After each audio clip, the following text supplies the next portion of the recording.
Olá, tudo bem? Estamos de volta com a nossa frente 1, a frente de Química Geral, agora com o nosso módulo 6, Funções Inorgânicas. É um módulo fundamental para toda a química, particularmente para a Química Geral e até mesmo para a Físico-Química. Nós vamos estudar as 4 principais funções inorgânicas, que são os ácidos, as bases, os sais e os óxidos, e além dessas 4, sem dúvidas mais importantes, nós vamos estudar outras que são também importantes e às vezes até negligenciadas. Nós vamos estudar mais 3 funções inorgânicas, que são os carbetos, os nitretos e os hidretos. Então, ao todo, serão 7 funções inorgânicas aqui nesse módulo 6. E antes da gente começar a estudar detalhadamente cada uma dessas funções, nós vamos aqui para uma introdução falando da teoria da dissociação eletrolítica de Arrhenius. O Arrhenius chegou a essas conclusões que eu vou lhe apresentar agora em 1887. Então, veja bem, quando o Arrhenius colocava em solução aquosa um sal, como por exemplo o sal de cozinha, que é o cloreto de sódio, ocorria uma dissociação iônica. Esse composto, o sal de cozinha, é um composto iônico em solução aquosa, ele sofre dissociação iônica. Dissociar significa separar. Dissociação iônica significa separar os íons. O composto iônico já tem íons, um cátion e um ânion.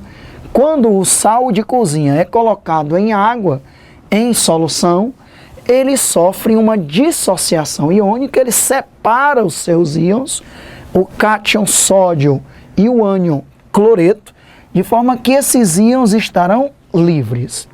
E aí o Arrhenius fez uma experiência bem simples.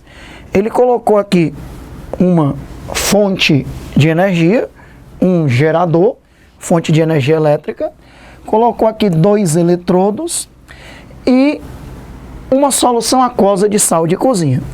Veja, se fechar o circuito, a lâmpada acende. Se o circuito estiver aberto, a lâmpada não acende. Nesse caso, a lâmpada acendeu. Significa o quê? Que está passando corrente elétrica pela solução. E aí, ele chegou a uma conclusão importante. Íons livres provenientes de um composto iônico que em solução aquosa se dissocia, sofre dissociação iônica, vão conduzir corrente elétrica em solução aquosa. Veja que a lâmpada acendeu, mostrando que uma solução aquosa de sal de cozinha é uma solução eletrolítica. De certa forma, nós já estudamos isso lá na Físico-Química, no nosso módulo, onde nós falamos de solução. E aí eu falei o que é uma dissociação, o que é uma ionização, o que é um eletrólito. Aqui, de certa forma, a gente vai revisar tudo isso, independente de você ter visto ou não já aquela aula de Físico-Química. Então, podemos dizer que o NaCl é um eletrólito.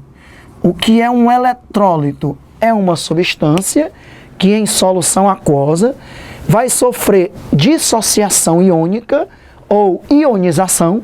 Vou já falar também para você o que é uma ionização, originando íons livres. Esses íons livres dão origem a uma solução eletrolítica. E o que é uma solução eletrolítica? É uma solução onde é possível a condução de corrente elétrica. É uma solução que conduz a corrente elétrica. Tanto é que houve aqui o fechamento do circuito e a lâmpada acendeu. Muito bem, daqui a pouco eu vou te apresentar outros eletrólitos, porque não é apenas um sal que é um bom eletrólito, um ácido também é um eletrólito, uma base também é um eletrólito. Agora, vamos colocar agora açúcar, o açúcar comum, a sacarose em água. Veja, quando a sacarose é colocada em água, ela não sofre dissociação iônica nem ionização, ela sofre apenas uma dissolução. Em outras palavras, ela apenas se dissolve na água. O sal de cozinha, além de se dissolver, ele sofre dissociação iônica. Ele se dissolve e depois se dissocia. Ele separa os seus íons. Já a sacarose, ou então a glicose também, quando você coloca em água apenas se dissolve. Não há formação de íons livres. Você tem apenas moléculas em solução. Se você colocar aqui uma solução aquosa de glicose ou de sacarose, você terá apenas moléculas em solução. Como não há íons livres, essa solução, ela é uma solução não eletrolítica. Ou seja, é uma solução que não conduz a corrente elétrica. Por quê? Porque não há íons livres, há apenas moléculas em solução. Então, a sacarose nós poderíamos definir como o quê? Como um não eletrólito. Um não eletrólito é uma substância que dentro da água não vai originar uma solução eletrolítica, ela vai originar uma solução chamada de não eletrolítica ou ainda solução molecular. Solução molecular, informando que em solução só existem moléculas, não existem íons. A solução eletrolítica é também chamada de solução iônica. Solução iônica ou eletrolítica, porque em solução existem íons livres. Então, a sacarose é um não eletrólito, a glicose é um não eletrólito, o sal de cozinha, o ácido clorídrico, o ácido sulfúrico, o hidróxido de sódio, o hidróxido de potássio, tanto ácidos como bases, além dos sais, são também bons eletrólitos, ok? Então, com isso, o Arrhenius percebeu que existem substâncias que em solução aquosa originarão soluções eletrolíticas e substâncias que em solução aquosa originarão soluções não eletrolíticas, tá certo? Então agora eu vou mostrar para vocês um pouco mais de outros eletrólitos, como um ácido, uma base e até mesmo um sal, outros exemplos de sais. E com isso nós já estamos definindo, segundo Arrhenius, o que vai ser um ácido, uma base e mesmo um sal.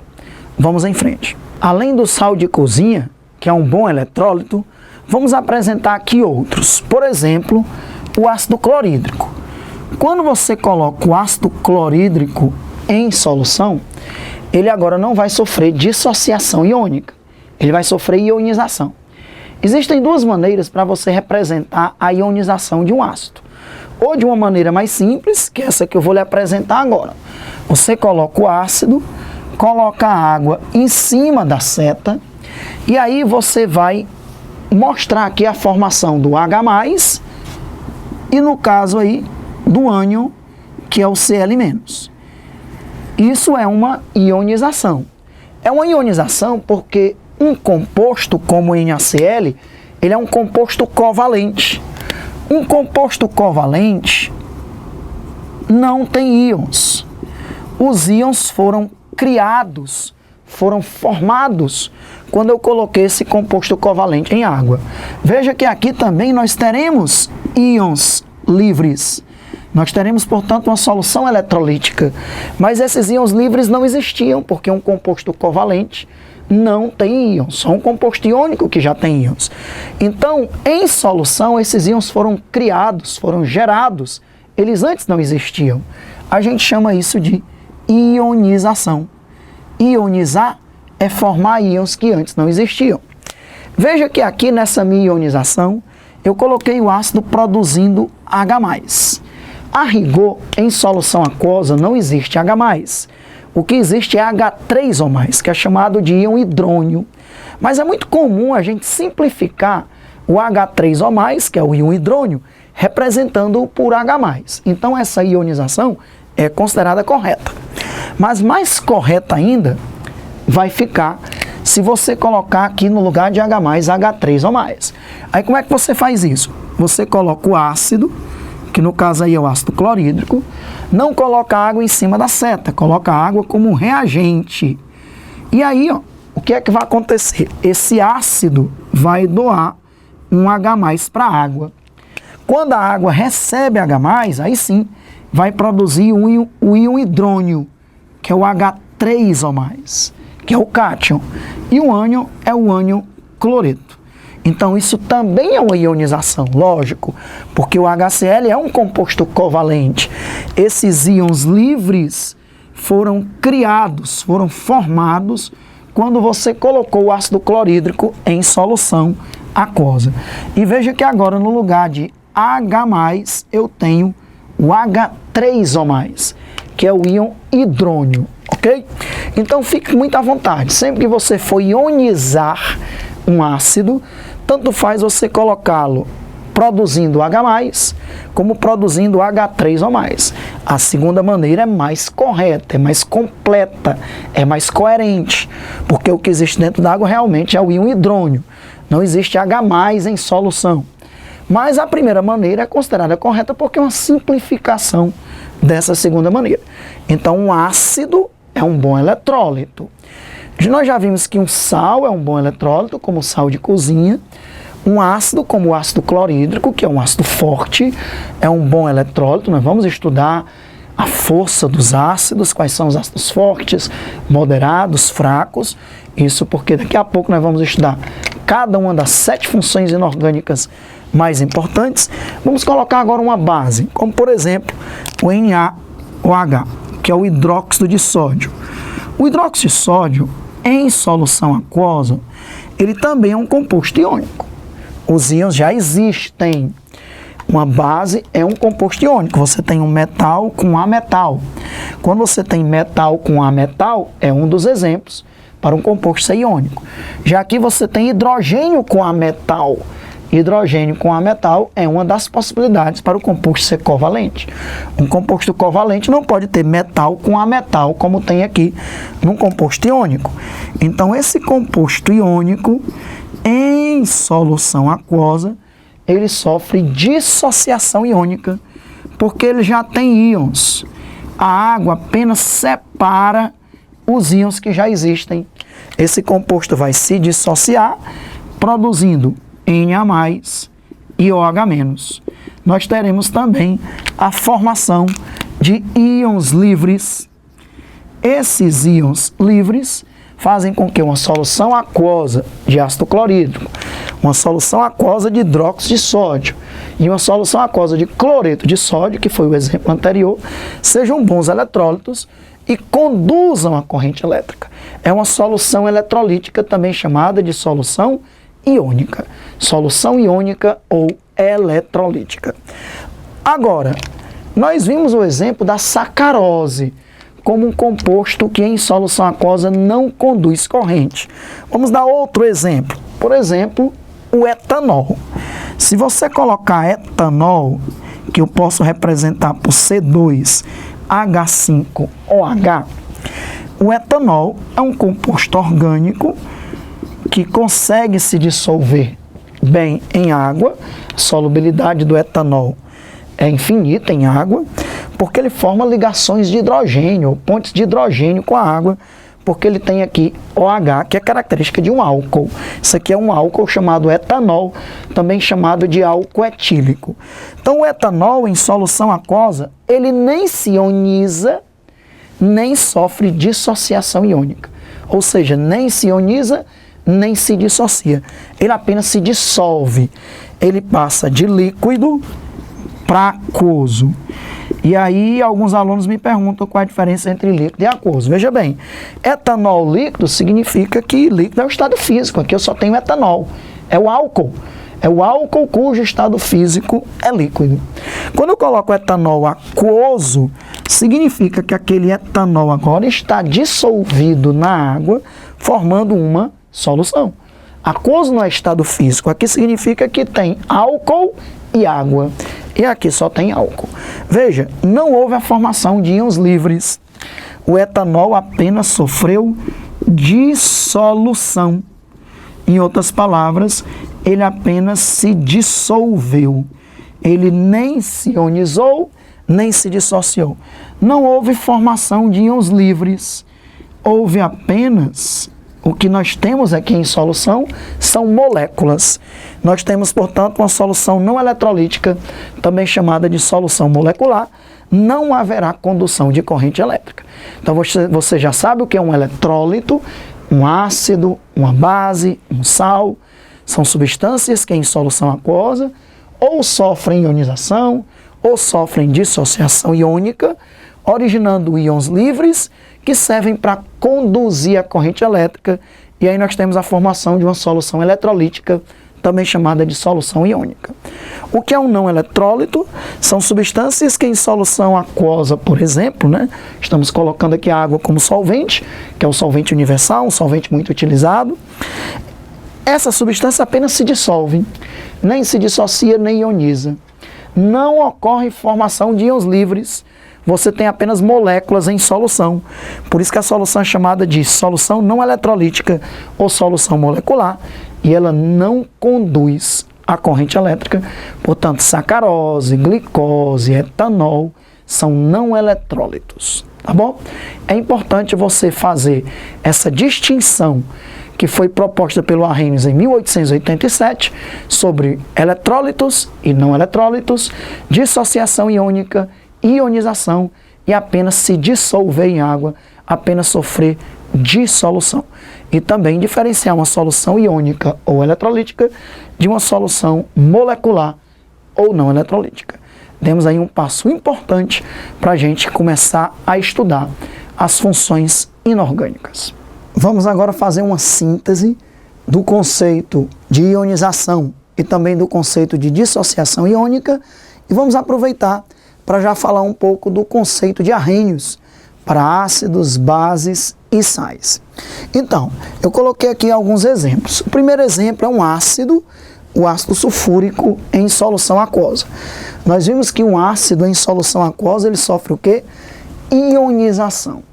E o que é ionizar? Formar íons, gerar íons, que antes não existiam. Por que é que um ácido, como o ácido sulfúrico, sofre ionização? Porque é um composto covalente. Alexandre, como é que eu sei que um composto é covalente? Também chamado de composto molecular. Apesar de que em um capítulo nós vamos estabelecer diferenças entre um composto molecular e um composto covalente. Mas de modo geral, são colocados como esses termos são colocados como sinônimos.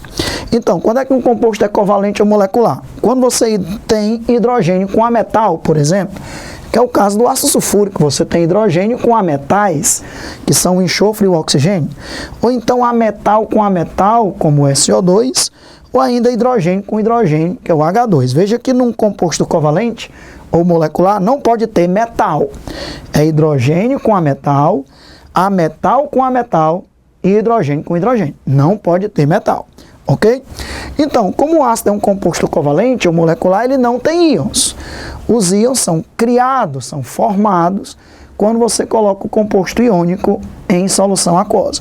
Lembre-se que a gente tem duas maneiras para representar a ionização de um ácido. Ou liberando o íon hidrônio, que é o H3O+, ou de uma maneira mais simples, liberando o H+. Vamos mostrar primeiro até da maneira mais simples. O ácido sulfúrico, ele tem 2 hidrogênios ionizáveis, então ele vai liberar aqui, ó, 2H+, já que ele tem 2 hidrogênios ionizáveis, ele libera 2H+, e SO4 2-. E aqui uma regra importante. Para você ter certeza que acertou na ionização, ou até mesmo na dissociação iônica, que nós vamos mostrar logo em seguida, o total de cargas positivas e negativas tem que ser iguais. Aqui nós temos, ó, 2 cargas positivas, que são 2H+, e 2 cargas negativas, que é o sulfato. Então, o sulfato é o SO4 2-, é o ânion sulfato. Como são 2 cargas negativas e 2 positivas. Isso é importante. Em toda solução eletrolítica, que é uma solução que tem íons livres, o total de cargas positivas e negativas é o mesmo. São iguais os números de cargas positivas e negativas. Ou seja, uma solução eletrolítica, ela é eletricamente neutra. Dizer que é eletricamente neutra não significa que não tem íons. Significa apenas dizer que o total de cargas positivas é igual ao total de cargas negativas. Então, o ácido sulfúrico, ele se ioniza, ele origina íons que antes não existiam, produzindo 2H+, e SO4 2-. Veja que eu coloquei água em cima da setinha, já que eu estou mostrando a produção de H+. Se eu quiser agora mostrar a produção do H3O+, eu coloco a água no reagente, e aí como são 2 hidrogênios ionizáveis, tem que ter 2 moléculas de água, cada uma para receber um H+. Quando cada molécula de água receber um H+, ela vai se converter em H3O+. Nós teremos 2 mols de íons hidrônio. E o SO4 2-, continua tendo 2 cargas positivas e 2 cargas negativas. Então está a ionização. Ionização é característica de compostos covalentes. Como regra, um ácido é um composto covalente e, portanto, dentro da água se ioniza. Dá até para fazer uma associação. Um ácido que começa com vogal sofre ionização, que também começa com vogal. Os ácidos sofrem ionização. Já uma base ou um sal são compostos iônicos. Um composto iônico já tem íons, um cátion e um ânion. No caso aqui do cloreto de cálcio, a carga do cálcio é 2+, e a carga do cloreto é 1-. Então nós teremos uma dissociação, produzindo 1 mol de cálcio 2+, e 2 mols de cloreto. Veja que nós temos 2 cargas positivas e 2 negativas. Aqui nós temos uma base que também é um composto iônico, hidróxido de cálcio. Por que é um composto iônico? O caso mais comum de composto iônico é quando você tem um metal com ametal, que é o caso aqui. O cálcio é um metal, o cloro é um ametal. O cálcio é um metal, o oxigênio é um ametal. A carga do cálcio continua sendo 2+, e a carga da hidroxila é 1-. Então vai produzir 1 mol de cálcio 2+ e 2 mols de OH-. Continuamos tendo 2 cargas positivas e 2 negativas. O número de cargas positivas e negativas sempre são iguais. Por que é que agora é uma dissociação iônica? Porque os íons já existiam,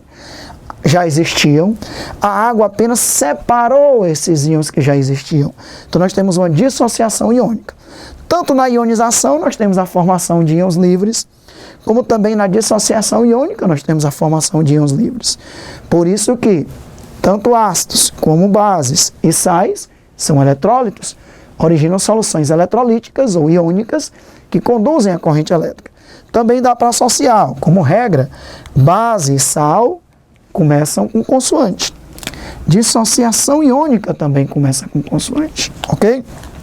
Então, está aí uma revisão de ionização e dissociação, e com certeza você sabe distinguir um fenômeno do outro, ok? Ácidos sofrem ionização, são compostos covalentes, e como regra, bases e sais são compostos iônicos e, portanto, sofrem dissociação iônica. O outro caso para um composto ser iônico é quando você tem metal com hidrogênio, como, por exemplo, o hidreto de lítio, que está na bateria do seu celular. É uma bateria de hidreto de lítio. Inclusive, o hidrogênio, que geralmente é +1, nos hidretos metálicos, nós vamos estudar os hidretos, né? Carbetos, hidretos, nitretos, além de ácidos, bases, sais e óxidos. Um hidreto de lítio, o hidrogênio, tem carga -1. Então veja que todo composto iônico tem que ter metal. Ou metal com ametal, ou metal com hidrogênio. Já um composto molecular, ele não pode ter metal. Ou ele tem hidrogênio, ou tem ametais, nas diversas permutações aí possíveis, tá bom? Quero falar, então, já do conceito de arrênios. Nós vamos estudar os conceitos modernos de ácidos base, que são os conceitos de Bronsted-Lowry e o conceito de Lewis, e aí eu vou revisar e até falar com mais detalhes o conceito de arrênios. O que é um ácido e uma base de arrênios, o que é um ácido e uma base de Bronsted, e o que é um ácido e uma base de Lewis. Ora, mas segundo Arrhenius, o que é um ácido?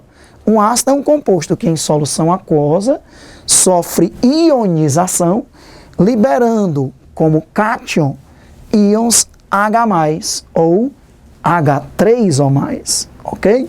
Exclusivamente como cátion, íon H+.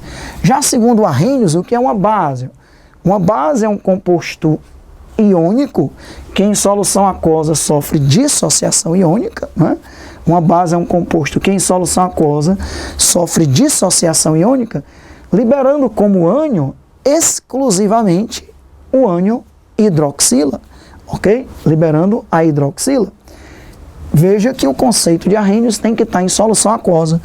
Um ácido em solução aquosa sofre ionização, liberando como cátion exclusivamente H+. Já uma base é um composto que em solução aquosa sofre dissociação iônica, liberando como ânion exclusivamente o íon hidróxido, a hidroxila. E um sal, segundo Arrhenius, é um composto que tem o cátion proveniente de uma base e um ânion proveniente de um ácido, que no caso aqui é o ácido clorídrico. Ele tem um cátion proveniente de uma base e um ânion proveniente de um ácido, e ele é formado a partir de uma reação de neutralização. Nós vamos estudar as reações de neutralização quando um ácido reage com a base para produzir sal e água. Então nós temos aí um ácido de Arrhenius, uma base de Arrhenius e um sal, segundo o conceito de Arrhenius, ok? Beleza. Quero finalizar essa primeira parte do nosso módulo 6 falando de dois assuntos ainda muito importantes. Vamos a eles. Como regra geral, como eu te disse, as bases sofrem dissociação iônica. Mas existem algumas bases que se ionizam. Uma exceção importante aqui na química inorgânica, na química geral, que é bom a gente conhecer, é a amônia. A amônia é uma base. Por que ela é uma base? Porque em solução aquosa ela vai receber um H+ da água para produzir o cátion amônio e haverá a liberação de íons hidróxido, da hidroxila. Então é uma base porque está liberando íons hidróxido. Só que é uma base que não tem metal. É hidrogênio com ametal. Se é um hidrogênio com ametal, é um composto molecular ou covalente. Se é um composto molecular, ela em solução aquosa ela sofre ionização. Então, em geral, as bases são iônicas e, portanto, sofrem dissociação iônica. Mas a amônia é uma base que é um composto molecular e, portanto, em solução aquosa sofrerá ionização. É uma exceção importante para que a gente saiba que nem toda base se dissocia. Existem sim algumas bases que se ionizam. Aqui na química geral, a amônia. Lá na química orgânica, as aminas também são bases que em solução aquosa sofrerão ionização. Ok? Muito bem. Quero finalizar essa primeira parte mostrando para vocês um pouco sobre a condutibilidade elétrica de ácidos, bases e sais puros e em solução. Os ácidos puros não conduzem corrente elétrica, porque você sabe que para que haja condução de corrente elétrica, os íons têm que estar livres. Num ácido puro, HCl gasoso, por exemplo, que nem é chamado de ácido clorídrico, mas sim cloreto de hidrogênio, ácido é quando está em solução aquosa, não há íons. HCl é uma molécula. E não há água, portanto não tem como se ionizar. Ele está puro. Então um ácido puro não conduz corrente elétrica porque não tem íons livres. Já os ácidos em solução aquosa terão sofrido ionização, originando íons livres e, portanto, conduzem a corrente elétrica. Os ácidos puros não conduzem a corrente elétrica, os ácidos em solução conduzem a corrente elétrica. Agora, as bases e os sais, considerando aqui as bases iônicas e os sais também como compostos iônicos. Olha, os sais e as bases, em sua maioria, são iônicos, né? Apesar de que a gente viu que tem base que não é iônica. Mas, como regra, bases e sais são iônicos. Se são iônicos, já tem íons. Mas se eles estiverem puros, eles não conduzem a corrente. Porque também, como regra, na temperatura ambiente, os sais e as bases serão sólidos. E aí os íons existem, mas estão presos no retículo cristalino daquele composto iônico, que é um sal ou uma base. Como os íons estão presos no retículo cristalino do sal ou da base, não há condução de corrente elétrica para um composto iônico sólido, puro, nas condições ambientes. Se ele for fundido, o que é fundir? Ultrapassar o ponto de fusão. Você aquece O sal de cozinha ele funde a mais ou menos 800 graus Celsius. Os compostos iônicos têm alto ponto de fusão e alto ponto de ebulição. Então, você aquecendo um composto iônico em temperaturas altas, acima de 800 graus, vai haver uma fusão, que é a passagem de sólido para líquido. Agora, os íons estarão livres, mas não são livres em solução aquosa, porque aqui não tem água. Você aqueceu o sal até o retículo cristalino ser quebrado pela ação do calor e não pela ação da água, e agora esses íons ficam livres, não em solução, ficam livres porque o eletrólito está fundido.